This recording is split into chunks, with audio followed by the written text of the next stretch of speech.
Continuando com a nossa pedrada de Mauá, desembarcamos direto no capítulo 2 e 3 dessa vez. Recap aqui rapidão, nosso João Joaquim ofereceu $5.000 por uma sessão de fisioterapia tarde da noite e o nosso inocente Dan aceitou. Ele pegou o primeiro táxi que viu pela frente e, ao chegar ao grande e luxuoso prédio onde o Joaquim mora, ulala, como o coitado viveu a vida inteira na comunidade do arroz frito, nunca viu tanta coisa assim de vidro. Para nossa surpresa, o Joaquim mora numa cobertura. Rico. Enquanto subiu os 60 andares, o que deve demorar um pouquinho, Dan começa a duvidar do pagamento generoso por uma única sessão. Mas no fim só conclui que deve ser porque Joaquim é o atleta mais bem pago do país e ele gosta assim de fazer caridade com os mais pobres. As portas do grande elevador se abrem e ele vai até a única porta que tem ali. Mas conforme se aproxima, as coisas não parecem mais tão silenciosas assim. Parece que tá rolando um mó barraco. Como a porta está meio aberta, nosso educado Dan já vai meio que entrando. Mas por pouco não é acertado por uma toalha voadora. Joaquim aparece só de roupa... aparece com a voz irritada. Ele parecia bravo com alguém. Dan ainda está ali no cantinho da porta como um bom hamster que é. E vê um coitado meio desesperado, todo desconjuntado, vestindo a roupa. Valha meu Deus. Tô passada, chocada. As coisas estavam tão quentes e do nada você acaba com tudo, diz a Mona desesperada. E o Dan, ali naquele barraco todo, pensa, meu Deus, o que tá acontecendo? Mas ele vai embora? Essa briga não perco ele é que nada. nem eu, ele adora ver um barraco mesmo. Joaquim ficou um tom ainda mais irritado. Quentes meu ovo. Tenha certeza que não vamos mais nos ver novamente. Meu caro ouvinte, o poço de gentileza continua ali, intacto. A Mona ainda tenta costurar. Nós estamos saindo há meses, vamos terminar assim. Pense um pouco, a gente dá tão certo, diz ele. Meu Deus do céu, pensa Dan. Não me toque, diz Joaquim curto e grosso, fazendo-o tremer dos pés à cabeça, o que faz automaticamente o mini querido descer do salto e sair do personagem. Mas do arranca-rabo todo, tudo que o Danzinho entende é: Joaquim gosta de homens. Enfim, prioridade auditiva, como se chama. Pra completar, parece que ele meio que cai na real e fala: não, o ponto não é esse, é como eu vim pra cá no meio da noite. E só nesse momento, o gigante do MMA nota o Danzinho ali no canto. Como não se tivesse acontecendo nada, diz: o que você está fazendo aí no canto? Entra. O outro mini querido ficou louco notando o Dan ali. Então tá, vai ser assim, né? Você acha que vai chamar outro cara e vai me esquecer? Oxi, é a última bolacha do pacote agora. John desmente ele na cara dura. Você falando assim faz parecer que somos até namorados. Você é só uma... Como ele pode falar assim comigo? Tremendo de raiva e de maxilar travado, ele queria que tudo ali se explodisse. Faça o que quiser amanhã então, seu lixo. Tomara que você tome um pé na bunda amanhã. Você é patético. O sangue de Jun ferveu como um vulcão em ebulição, fazendo essa biba desbocada beijar os tijolos da sua parede, igual a Kim Kardashian. Você está falando demais. Sua voz era tão fria que cortava a espinha de qualquer um. Se eu tiver problemas com a minha luta amanhã, pode ter certeza que eu vou te achar e te desviver. Faltou só o cuspe nessa cena. Pra terminar de humilhar os humilhados, Jun joga o dinheiro combinado, sem nem olhar pra trás. Dando as costas, Jun chama Dan, que até tinha se esquecido que estava ali para uma sessão. Porque, minha gente, foi vixe atrás de eita. Mas que tá acontecendo aqui? É tudo o que gira em torno da cabeça do nosso protagonista. E da minha também. Chegando no quarto do Jun, que mais parece uma zona.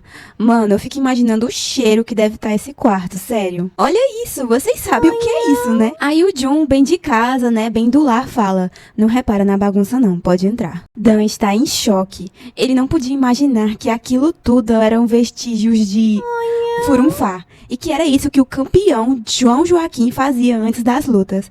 Mas no fim, não é da minha conta, só preciso fazer o meu trabalho, é o que ele pensa. Dan afasta esses pensamentos e começa a se preparar para a sessão e mal percebe os olhares do lutador em suas costas. Na verdade, em suas costas só não. Em sua nuca e vai descendo, vai descendo, vai descendo. Imagina até uma música lenta, super dark romance, subindo assim no fundo. Dan pergunta se ele sentiu alguma coisa depois da massagem de ontem. Não senti não. E todo feliz, Danzinho pensa que ele deve ter gostado mesmo do serviço dele.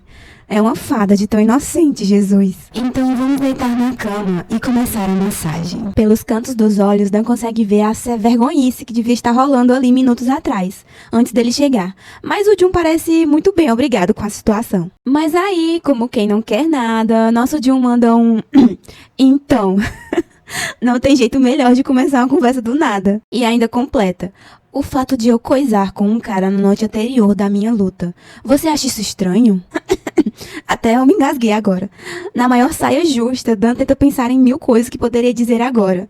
O que eu acho estranho, né? E aí Jun nos explica que ele tem um jinx, que seria uma espécie de azar ou praga. E ele tem que coisar com alguém na noite anterior à sua luta. Não importa com quem seja, mas tem que ser uma furunfada boa, que é pra ele ganhar. Eu fico me perguntando como foi que ele descobriu essa saída para o jinx dele. Ele foi tentando de tudo até conseguir compreender como é que funcionava? O Dan ali no cantinho ouvindo a história como se o Jun estivesse contando o João e Maria pra ele. Ah, entendi. Deve ser difícil pra você, diz o Dan meio sem jeito. Mas espera, por que ele tá falando isso pra mim? Então, com um puxão pelo braço, Jun traz Dan mais pra perto e diz: parece que você não entendeu ainda, porque você acha que eu te chamei aqui na noite antes da luta. Ui, de repente ficou quente aqui, né? Dan congela na hora. Sua mente dava voltas e voltas tentando processar o que acabou de ouvir. Seu corpo se move em reflexo e ele se solta das mãos do Jun assustado. Eu sou um fisioterapeuta. Eu não vim aqui pra fazer esse tipo de coisa. Eu vou fingir que eu nunca escutei nada disso, grita Dan. Mas a voz grossa de Joaquim invade seus ouvidos.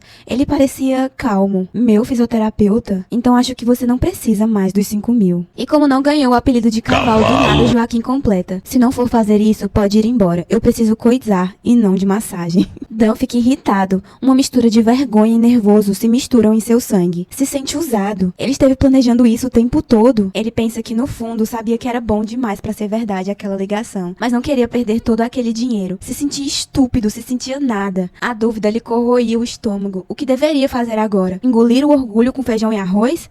Mas ele nunca nem tinha furunfado antes, nunca. Ainda mais com aquelas lembranças nojentas, com aquele velho nojento. Ah, mas $5.000?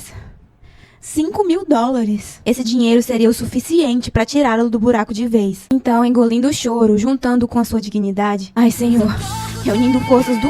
Ele diz mais pra si mesmo do que pra qualquer um. Só dessa vez eu farei. Mantenha sua promessa sobre os $5.000. E com um sorriso sexy vitorioso nos lábios, Joaquim confirma que com certeza. Oi, oi, oi, oi, oi, oi, oi. Dan sentiu o coração bater na língua. Mal conseguia respirar. A presença e a energia de Jun eram ameaçadoras. Você já fez isso com um cara antes? Mano, que diacho de pergunta é essa, meu senhor? Mas acho que isso não importa muito, diz Joaquim por fim. De modo intimidador, a energia de Joaquim só deixa Dan mais nervoso. Então ele solta no ar. Com a facilidade que você aceitou, imagino que seja bastante experiente. E Dan, com medo de perder os $5.000, meio que confirma que sim, o que gera extrema satisfação nos lábios de Joaquim. Mas para Dan está tudo indo um pouco rápido demais. Danzinho pede para tomar um banho antes, já que ele veio direto de onde trabalha, em uma churrascaria. E imaginava que João Joaquim não tinha feitiço em furunfar com uma picanha bem passada. Lá no banheiro, gastando toda a água do planeta,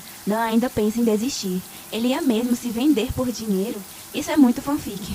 Mas estava com medo de apanhar igual a Mona de mais cedo. Então, como o barulho do chuveiro já estava dando caro demais, Joaquim brota atrás dele, dizendo que ele já tinha ficado lá por 1 hora. E com a delicadeza de uma pétala de flor, ele segura Dan pelo braço e o arremessa sobre a cama. Um pouco desesperado, obrigado, Dan se contorce. E para relaxá-lo, Joaquim diz para ele parar antes que ele quebre o seu tornozelo. E se Dan ainda não tinha jantado, aquilo era um banquete, porque tirando uma peça de dentro da calça que nem dá pra mostrar aqui, senão vou ter que pintar a imagem toda, Dan literalmente entra em surto. Isso vai aonde? Aqui é que não é. Com a paciência no limite, Joaquim dá uns gritos em Dan. Para de ser frouxo. Se você fizer igual aquela tinha de mais cedo, não vai chegar em casa inteiro. Tá bom, mas não se irrite. Dan então escolhe o caminho da verdade e diz que só está com medo daquele não caber no coitado. Joaquim então, dizendo que vai ser bonzinho com ele, joga um vidro de gel. É, meu caro ouvinte, a humilhação vem plena, mata a alma e envenena. Lembrando dos $5.000, Dan inicia o processo sobre os olhos do lutador, mas era vergonhoso demais. A cara do Joaquim vem na cena, socorro. Mas como quem tem pena é galinha,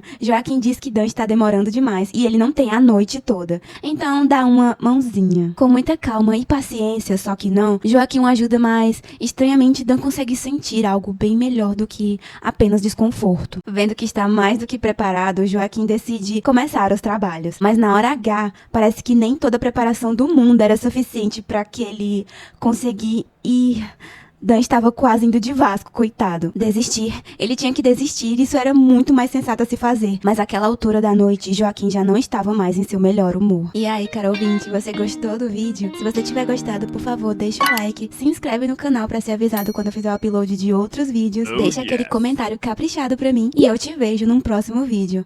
Tchau!